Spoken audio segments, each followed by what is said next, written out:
Assalamualaikum warahmatullahi wabarakatuh. Hai, perkenalkan saya atas nama Salsabila Ramadhani, mahasiswa dari Institut Agama Islam Negeri Parepare. Nah, di sini saya akan memaparkan atau menjelaskan sedikit materi mengenai kepemimpinan dan keadilan dalam pemerintahan Salahuddin Al-Ayyubi. Salahuddin Al-Ayyubi adalah salah satu tokoh sejarah Islam yang sangat terkenal, terutama karena kepemimpinannya yang bijaksana dan keberhasilannya dalam memimpin pasukan Muslim untuk merebut kembali kota Yerusalem dari tentara Salib. Nah, selain keberanian dan strategi militernya yang cerdas, Salahuddin juga dikenal dengan sifat kepemimpinan yang adil, bijaksana, dan toleran. Nah, yang pertama itu sifat kepemimpinannya. Yang pertama itu adil, yaitu menghormati hak rakyat tanpa memandang status sosial atau agama. Salahuddin memastikan bahwa setiap warga negara diperlakukan secara adil dan sama di depan hukum. Nah, keadilan ini mencakup tidak membedakan antara kaya dan miskin, menghormati hak-hak minoritas, memberikan kesempatan yang sama bagi semua warga negara. Selanjutnya itu bijaksana, yaitu mengatur pemerintahan dengan baik, memperhatikan kesejahteraan masyarakat, dan Salahuddin itu memiliki kemampuan strategis dan visioner dalam memimpin yang mencakup itu yang pertama mengembangkan infrastruktur, meningkatkan pendidikan dan kesehatan, mengatur ekonomi dengan efektif. Nah, selanjutnya yang ketiga itu strategis, yaitu merebut Yerusalem dari tentara Salib dengan diplomasi dan kekuatan militer.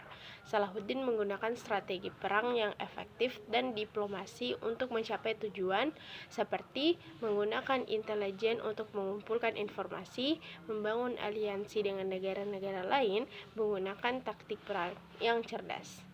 Selanjutnya yang keempat, toleran, memberikan kebebasan beragama dan melindungi umat Kristen dan Yahudi. Salahuddin menghormati keberagaman agama dan memastikan kebebasan beribadah, seperti mengizinkan umat Kristen dan Yahudi untuk beribadah secara bebas, melindungi tempat-tempat ibadah mereka, menghormati tradisi dan budaya mereka. Selanjutnya itu keadilan. Yang pertama, perlakuan hormat tawanan perang, itu menghormati dan memperlakukan tawanan perang dengan baik, seperti memberikan makanan dan minuman yang cukup, menghormati hak-hak mereka sebagai tawanan, tidak melakukan penyiksaan atau kekerasan. Yang kedua, pembagian sumber daya yang merata, yaitu pembagian sumber daya yang adil dan merata, seperti mengatur distribusi makanan dan air, mengembangkan infrastruktur yang merata, menghormati hak-hak properti. Kemudian yang ketiga, tegaknya hukum tanpa pandang bulu, menegakkan hukum tanpa memandang status sosial atau agama, seperti menghukum pelanggaran hukum secara adil, menghormati hak-hak korban, menghindari diskriminasi.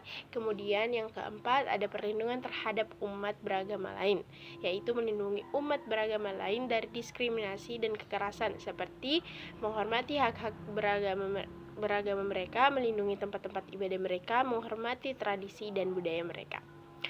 Selanjutnya, toleransi. Yang pertama, perlindungan terhadap umat Kristen dan Yahudi, melindungi umat Kristen dan Yahudi dari diskriminasi dan kekerasan, seperti menghormati hak-hak beragama mereka, melindungi tempat-tempat ibadah mereka, menghormati tradisi dan budaya mereka. Yang kedua, kebebasan beragama, menghormati kebebasan beragama dan memastikan kebebasan beribadah, seperti mengizinkan umat beragama untuk beribadah secara bebas. Selanjutnya itu melindungi tempat-tempat ibadah mereka, kemudian menghormati tradisi dan budaya mereka. Yang ketiga, menghormati hak asasi manusia, yaitu menghormati hak asasi manusia seperti menghormati hak-hak hidup kebebasan, menghormati hak-hak properti, menghormati hak-hak beragama. Kemudian yang keempat, kehidupan berdampingan damai. Nah, meningkatkan kehidupan berdampingan damai antar komunitas agama, seperti mengembangkan dialog antar agama, menghormati tradisi dan budaya lain, dan menghindari diskriminasi dan kekerasan. Nah, itulah materi yang dapat saya sampaikan dan jelaskan sedikit poin demi poinnya. Lebih dan kurangnya mohon dimaafkan. Assalamualaikum warahmatullahi wabarakatuh.